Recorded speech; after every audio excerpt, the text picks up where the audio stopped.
Olá, boa tarde. A edição especial do Jornal da Câmara já está no ar. Como estão os seus hábitos de consumo durante essa pandemia? Para muitos brasileiros, ir fazer compras não está nos planos para os próximos meses.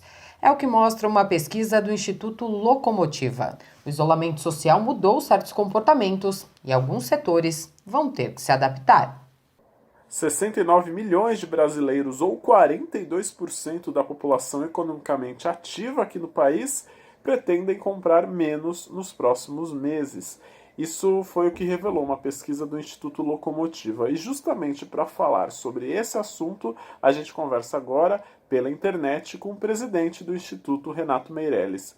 Renato, muito obrigado pela sua participação aqui na TV Câmara. O isolamento social acabou provocando essa alteração no comportamento das pessoas, né?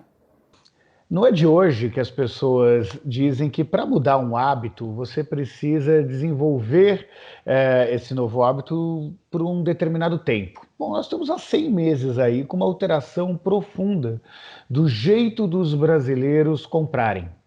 Obviamente que parte considerável desses hábitos vieram para ficar. Nós temos um consumidor que está cada vez mais digital no seu processo de compra, um consumidor que passou a fazer mais ele mesmo algumas das tarefas domésticas, ou cozinhar, ou mesmo arrumar as coisas da sua casa no dia a dia, um consumidor que está mais exigente na hora de gastar o seu dinheiro. E essa mudança ocorreu em todas as classes sociais. Como a pandemia foi transversal entre as classes de consumo, nem o mais rico, nem o mais pobre vão sair da pandemia comprando do mesmo jeito que comprava antes. Obviamente que aquelas pessoas que têm mais dinheiro, mais acesso à tecnologia, conseguiram aproveitar melhor os efeitos da digitalização do comércio. Mas nós encontramos na pesquisa pessoas de baixa renda, moradores de favela, que passaram não apenas a comprar pela internet, como também a ganhar dinheiro pela internet. Teve alguns segmentos que foram mais afetados que os outros, né? Queria que você falasse um pouco sobre isso. Nós temos mudanças que. Nós temos alguns setores que cresceram e irão continuar crescendo. Setores, por exemplo, de delivery, de entregas, né? A comodidade é algo que veio para ficar. O processo de digitalização dos meios de pagamento, um crescimento de fintechs, de produtos e serviços financeiros que se deram por meio digital.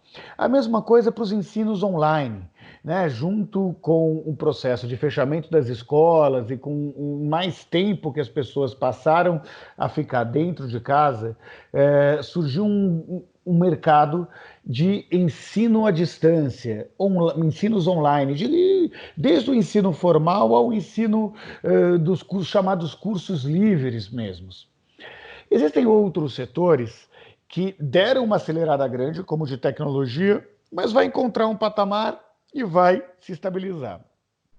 Por outro lado, tem setores que diminuíram muito, como o setor de vestuário durante a pandemia, e agora, com a retomada das atividades do comércio, deve ganhar um novo fôlego. Seja, esses setores que acabaram sendo mais prejudicados, principalmente aqueles setores dos serviços, dos hotéis, esses setores acabaram sendo prejudicados porque realmente necessitam do deslocamento do consumidor, principalmente.